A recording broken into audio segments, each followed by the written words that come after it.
Hi Vijay, thank you so much for joining us on talking on more on interaction design with Tech with TV series. Sorry.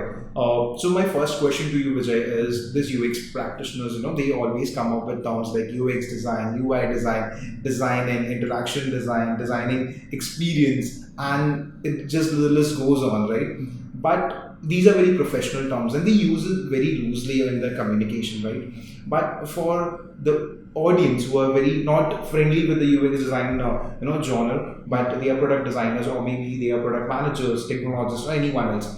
For them, these all terms are only a simple design. This is not other than design for them. They just think it this is only design. How do you explain that these are different? Like screen design is different, interaction design is different, but the audience thinks it's only the design. How do you like address this question, like these terms in your day-to-day life? Very interesting question, and one has to understand the entire genesis of design as an organized discipline in the industry. While we did have organized disciplines as engineering, within engineering you have mechanical, then you have fluids, then later on it moved on to nanotechnology and other disciplines as well. All these were specialized boxes which people knew that when they enter into this box, their theory and their curriculum was standardized. So if you look at most of the other disciplines, whether if you are, let's say, studying gynecology or you want to become, let's say, a child specialist, your curriculum is fairly defined and it's licensed as well.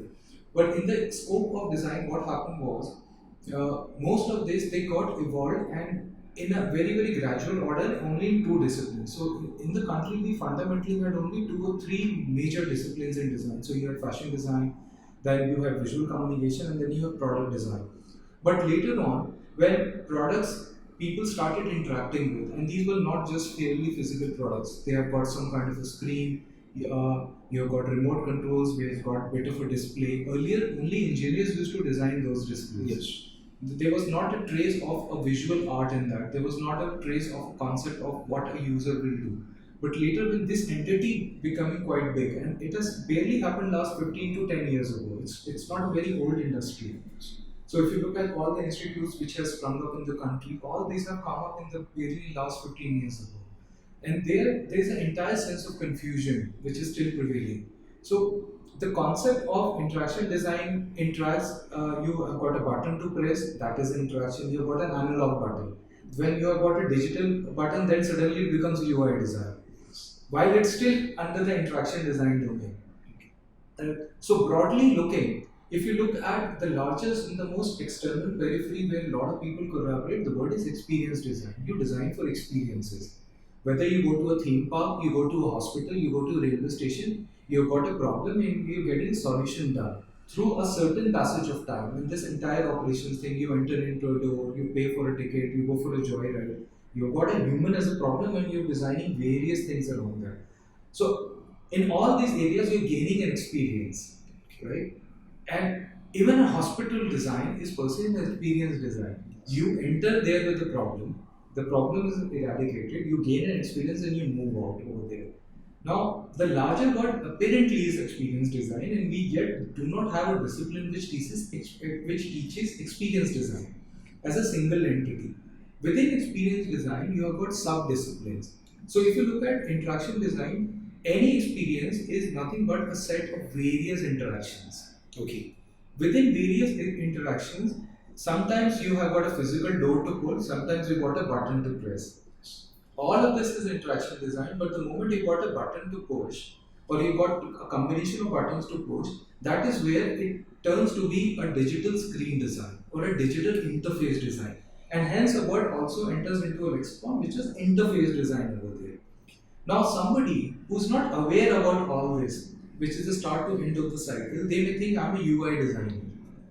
I'm a user interface designer, right? So we will talk more in depth in subsequent conversations where how do we divide this completely, but at a broader front, there are two fundamental disciplines, which is the largest strategist, I would say, that work to people who are the senior UX practitioners or user experience design. You also hear this term, which is CX. Yes, consumer experience. Yeah. Then there are people who call this CXJ, which is consumer experience journey design, where you decide how will the person get onboarded, what will I show the person at the first stage, second stage, how do I follow up, what will be the welcome note, and hence you receive an email, welcome to the family, that what will be the first 3 or 4 levels of transactions that somebody will do, which is the subsequent stage. The person is now into the system. I do upselling, downselling, you might have heard of all these terms, right? Yes, true. Depending on all that journey, I decide what is the CX journey the person need to have, which is the consumer experience journey. Because every journey can then be at some later stage be mapped to a corresponding rupee value which the person generates. Very true. Right? Here, Vijay, I want to address this thing. As you rightly mentioned, everything relates to the experience design. Yeah. Where do you put these terms like positive experience design and negative experience design? Yeah. See, the both any experience per se will lead to both of these areas. Let's say a long queue at a hospital or a railway station, right? Or let's say a theme park could be a negative experience. Yes. Now, if the negative experience supersedes the overall cumulative experience, and this comes from a very deep theory, and we may at some day do those sessions as well for our listeners and audience. This theory is called as information theory. Okay. So within a CX journey, you have different touch points. Let's say a theme park. So in a theme park, you have spent 3 hours, but the queue itself was for 15 minutes only. Right? So here what has happened, the pain of the queue of purchasing the ticket on the spot was kind of got deleted or got suppressed by various experiences which happened 3 hours later. Yes. So you had X joyride, then you have Y joyride, then you have a wonderful pizza, then you had Coke, then you went for another joyride. Yes. So you literally forgot about that 15 minutes which has happened over there. So while people in the subsequent appearances, when they'll come to the theme park again, they still will go through that 15-minute or half an hour of painful experience of standing in a queue. But their previous memory will tell them that the next 3 hours were beautiful. So there is a transactional rupee value which your mind calculates. Yes. Right? And it is so beautiful, the calculation in the hand, and then mind immediately declares, no, that half an hour is worth it, and I will even wait for 1 hour. That is why people in iPhone queues, when an iPhone is launched, sometimes they come there in the night, they sleep there on the street for the whole night, but they want the first unboxed packaging which will happen in the first 1 hour over there. Right. Because the experience itself, what they will gain, will be for next many months. True. And they are comfortable spending one complete night. The same happens when people wait at the doorsteps of a goddess. So let me frame it in this way, that better the quality, higher the experience in positive manner. Correct. Right? Because as you rightly said, 15 minutes in a queue, but user is aware that I'm going to have a very amazing experience inside the ride, or maybe the product quality, if you relate to iPhone, it stands out in the queue, right? So, like you recommend that higher the quality is equal to higher the experience, Right. because I think it's very directly proportional to the quality of product or experience. Right. Because few things which are physical, I can touch, I can feel it, it's a good quality, Right. it builds up the good experience, right? And few digital assets which I cannot actually touch it, but it's very experience. It could be a gaming, it could be any games which builds a very good experience, right? It could be a GTA 5 game I'm playing, it builds a good experience. For me, it's a high quality. So you recommend that a higher quality is important, or the quality could be the low, but the experience can be the good. How is that? See, it leads to a very interesting area, and thank you for asking this. There is something which is called as core of every experience. Okay. Let's say, let's consider two diverse examples. Let's consider the experience of a hospital versus the experience of a theme park. Okay. Now, in the case of a hospital journey which somebody goes through, what is the core over there? The core is the quality of the treatment. That is one core. The second is everybody is in anxiety there. If the person is in ICU, that what is happening to my loved one inside. True. That means the core over then there is, suppose, most hospitals don't do that, and people are shouting either at the reception area, or they're trying to find out where is the doctor whom I can go and catch and ask, is my loved one okay? What is the latest progress? So all we are talking about is nothing but the way any e-commerce player informed you that your package is dispatched, it has reached this facility now, it has reached, let's say it's 2 kilometers away, it's about to reach, here is the OTP, the person is standing at your doorstep, go and give that OTP and get that package. We have all kind of facilities available in the hospital which can create a health index for a patient. which says that yesterday of the health index, the overall, suppose somebody is battling cardiac arrest. So there is a certain health index. Somebody is battling cancer. There is a certain health index. Somebody is in a pregnancy stage. So there the life cycle is fairly low. You are admitted and next day you are going to have a baby. Okay. Within that you want to find out how good is my patient doing. Right? So it keeps on telling you, let's say every half an hour, she is doing fine. Health score is 7 on 10. She is doing fine, or the health has gone down. It's just before the pregnancy, health score is 5 on 10. Right? And you also get a message that, let's say the mouth of the womb is not open enough. We are working. So you know that if the operation is delayed, or let's say if the pregnancy is delayed, what is happening? Because people already know about it. It's just the quality of information, the honesty of information, and the genuinity of the information, such that the other people is also not troubled. Yes. They know that there are specialists who's looking forward to it, and in next 1 hour, we will tap the problem. Let's say. But Vijay, I might be moving out of the please do that. ask this question. But I think sometimes giving too much of information, that is, that could be problematic for doctors. For just particular to the example where let's open my loved one is in hospital. He or she is suffering badly with some disease, and I'm just getting quick updates that maybe that some machine is giving intimation that the heartbeats are going down, right? And looking at that, I may panic and I can react very different, right? It could be my father, my mother, could anyone. But when I see that heartbeats are going down and doctor, he is working over there. It's not he's not working. He's doing his job, right? But I might act very panic and I can do anything because that is the state of dilemma where, because my loved one is inside and so giving too much of information, I hope you're relating to it, giving too much of transparency or information, that experience will become negative. So that is data, your interpretation and reflection on the audience. That in the visual science, like we have a word which is infographic design. Yes. While you have numerous economic data, but you still try and present through a simple graphic. Okay. The input, I think what you have shared is a beautiful input. So this comes from your understanding that there are terms which are introduced, and this is a business term called as indicator. So first layer we have indicators, then comes key indicators, or rather first are indicators, then comes PI, which is performance indicators, then comes key performance indicators. Okay. I'm sure you would have heard this term, which is KPIs. Yes. Right? So these are nothing but data points. So world is full of all this data. So if you look at the biology, human biology, it's full of various data points. Your urine, your blood, your psychology condition, the oxygen level, like the sugar level and various other data, right? So if you look at a hospital condition, depending on why you are going over there, right, there will be people who will be absorbing this data in the layer 1, which are your nurses. Then they'll keep all the data with themselves and then inform certain important data which can be termed as performance indicators to the doctor. Okay. Doctors then will assess variations of PIs, variations of performance indicators, to come up with their own inferences around KPIs.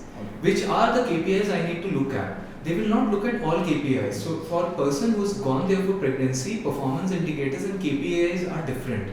As compared to somebody who's battling a severe accident and is getting a brain operation done. Right?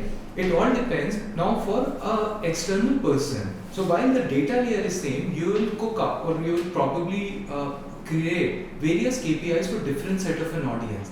So I am the owner. Let's say my son is admitted over there. God forbid, let's say my son is admitted over there. I am not looking at how severe the condition is. I am generally looking at a common health index, which is a KPI. Is my boy or is my girl doing okay? So you give them a score of 4 on 10. It's not doing okay. Next day the score moved to 5 on 10. Yes, it is improved. This is the way the real-time blood sugars happen. Yes. The real-time blood pressure checks happen, right? This is the way you monitor things, right? Then there are other performance indicators. For somebody who is not an affluent class, is not insured, right? There, while you are also looking at one of the KPIs is of course health, and you're looking whether the score has moved from 6.5 to 5, 7.5 to 8.5 or 9. You're parallelly also looking at what is the net checkout bill. Okay. I may have to procure. and suddenly these surprises land up after 3 days. You are suddenly caught because there is some severe surgery has happened, some very intense surgery has happened. The family is yet not ready, Yes. right? And this COVID time has shown us Yes. that how a 40,000 suddenly inflates to 14 lakhs, and family just doesn't have that kind of a money, and they need to take some kind of a pragmatic calls. There they are battling, and there are situations in which the person is no longer there, True. and the bill has already touched 14 lakhs, and the overall household income of that family annually is barely 5 lakh rupees. At some point of time, they have to take a defined call, and hence the hospital gets a bad name. Yes. There are reviews which are posted, the journalists will pop up talking about the exploitation. No one knows what is the background story over there. Yes. So it's always advisable to keep your user or customer or any other stakeholder informed. And the entire system is full of all this data. All you got to do is think, sit as a sensible interaction designer, or rather a UX practitioner. Again, I'm using the term Yes. loosely. Of what is that I need to serve to what kind of an audience. True. The problem happens when three different people, which is you have the business entity, you have technologists and designers, they start sitting in different rooms. Yes. And designers are normally at the end of the life cycle where they are informed something, this is what they have to do. Right. If this practice is stopped, and there are senior designers who have moved to a strategist role, they actually sit in the boardrooms, they actually question whom are we designing for. True. And sometimes even business people are not able to think, because designers inherently they're emotional beings. Yeah. Their job is to get into the emotion of somebody. True. Right? While discussing a particular problem statement, they may come up with a question, and a business person may like that question, which hasn't really come up when the business people are discussing with each other. Right? Yes. So these are few of the things. Now cut to the other part. So while in the hospital scenario, every stakeholder has got to absorb a certain set of a data. Let's say consider, I'm digressing a bit, just allow me to do that for a while. Yes. Let's consider in the case of COVID, one of the most consumed entities is oxygen. By and large, people are running out of Yes. oxygen. So the person who maintains the oxygen inventory need to know by night what Yes. is the prediction of oxygen consumption I need to have. That means there again there is an indicator of oxygen consumption, Yes. which at a patient's end and at a family end they want to know, and this is something from an experience we have read, that if the person has consumed X kilograms of oxygen or liters of oxygen, Yes. the condition is good or bad. Okay. So it's the same data point, right? But if I multiply it with X number of patients over there, that data point is read differently by the person who procures oxygen Yes. in the hospital. Right? Exactly. So data has its own set of a value. The objective is not to give a minute by minute report to a Yes. family of a patient. One has to think how you can serve the data so that the anxiety index Yes. can be calmed down. And you can also have one more index over there, the hope index, Yes. which coming from traditional, the people who bought this have also bought that. You have seen that on e-commerce, right? Which is a common historical pattern, that people who display this kind of a pattern, 99% people have recovered, Yes. right? While he is or she as at this particular juncture, the person has recovered.